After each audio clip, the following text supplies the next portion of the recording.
Shalom Bapak Ibu, saudara kasih dalam Tuhan. Puji Tuhan, kita bersyukur hari ini hari Senin 20 Mei 2024. Saya terus berdoa agar kita semua tetap semangat di dalam Tuhan, walaupun kita mungkin harus menyelesaikan banyak tugas pekerjaan yang dibebankan kepada kita, apakah itu sebagai karyawan, sebagai hamba Tuhan, ibu rumah tangga, pensiunan, apapun juga kondisi kita, selalu bersyukur kalau kita masih diberikan kesehatan dan menikmati hidup yang Tuhan berikan. Renungan malam pada hari ini diambil dari 1 Korintus 9 ayat 16 dan saya beri judul celaka bila tidak memberitakan Injil. Paulus menulis dalam ayat ini demikian, karena jika aku memberitakan Injil, aku tidak mempunyai alasan untuk memegahkan diri, sebab itu adalah keharusan bagiku. Celakalah aku jika aku tidak memberitakan Injil. Paulus dalam pasal ini menyatakan bahwa memang jemaat Korintus itu memberikan banyak pemberian dan persembahan kepadanya, tapi itu bukan motivasi Paulus dalam pelayanan. Dan Paulus menyatakan karena sebenarnya hamba Tuhan itu berhak menerima pemberian dari jemaat yang ia layani. Karena orang yang hidup dari Injil akan makan dari Injil. Tetapi Paulus seringkali tidak menggunakan hak itu, namun dia tetap bekerja dan memberikan teladan kepada orang-orang yang dia layani, sehingga dia tidak tergantung kepada pemberian jemaat itu. Kenapa? Karena Paulus itu bermegah dalam memberitakan Injil. Karena untuk itulah dia telah dipilih.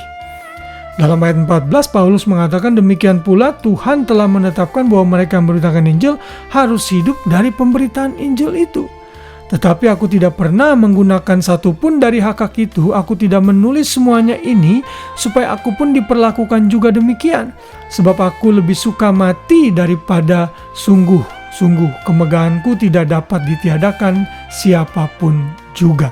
Dan ini adalah apa yang hati dari Paulus yang rindu akan terus memberitakan Injil. Bahkan dalam ayat 16 ini dikatakan celaka Paulus kalau dia tidak memberitakan Injil. Saudara, saya berdoa agar saya sendiri pun punya hati seperti Paulus, saudara, yang rela celaka dan menerima hukuman daripada dia tidak memberitakan Injil. Saudara, hidup ini sangat singkat. Dan Paulus menyadari ada banyak yang mesti dia jangkau.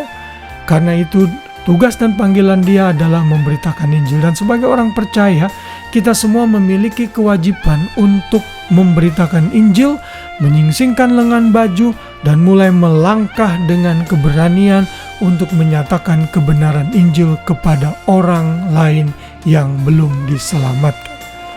Saya ingat akan cerita seseorang yang bernama Zlomit Zif, yaitu seorang guru yang tinggal di settlement di Netzarim. Ini adalah sebuah daerah di jantung Gaza Strip, saudara, di Israel, yang terus dalam konflik dengan orang-orang Palestina. Tinggal di sini bagi orang Israel sangat tidak aman. Karena ketidakamanan ini, pemerintah Israel banyak menarik orang-orangnya. Tapi orang ini yang bernama Zlomit Zif ini tetap berdiam di sana dan melayani, dan dia adalah seorang percaya dan dia melakukan tugasnya. Waktu dia ditanya pada tahun 2001 kenapa dia tetap mau tinggal di Netzarim ini, dia berkata, I don't live where it's comfortable, I live where it's important to live. Dia berkata, saya tidak hidup di mana ada kesenangan di dalamnya, saya hidup di mana ada sesuatu yang sangat lebih penting untuk saya hidup, artinya melayani. Lalu dalam ilustrasi ini dikatakan, what would happen if Christian quit worrying about being comfortable and started doing what was important to God, leading lost souls to Him? Jadi renungan ini mengatakan betapa indahnya bila orang Kristen itu berhenti mengkhawatirkan untuk hidup lebih nyaman, tapi mulai melakukan pekerjaan yang sangat penting bagi Tuhan, yaitu membawa orang, memimpin orang kepada keselamatan bagi orang-orang yang belum mengenal Tuhan.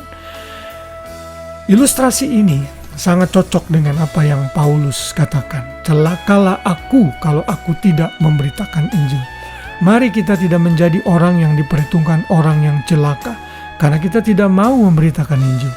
Mari ambil bagian dalam bermitra dengan Tuhan, menuai jiwa-jiwa untuk datang kepada Tuhan dengan cara membuka mulut kita, memberikan perilaku yang baik, dan melakukan apa saja agar orang itu bisa menerima dan mendengar Injil. Dan biarlah firman Tuhan yang saya share sampai saat ini memotivasi kita terus untuk kita mulai berani memberitakan Injil. Dan kalau sudah diberkati dengan renungan ini sebagai bahan penginjilan, bagikan kepada orang lain agar mereka juga diselamatkan, agar orang lain juga termotivasi untuk memberitakan Injil. Wow, haleluya. Tuhan memberkati kita semua. Biarlah sepanjang malam ini kita bisa tidur dengan nyenyak di bawah naungan Tuhan, dan besok pagi kita bangun dengan tubuh, jiwa, raga yang sehat dengan rahmat Tuhan yang baru setiap pagi. Tuhan memberkati kita semua. Shalom.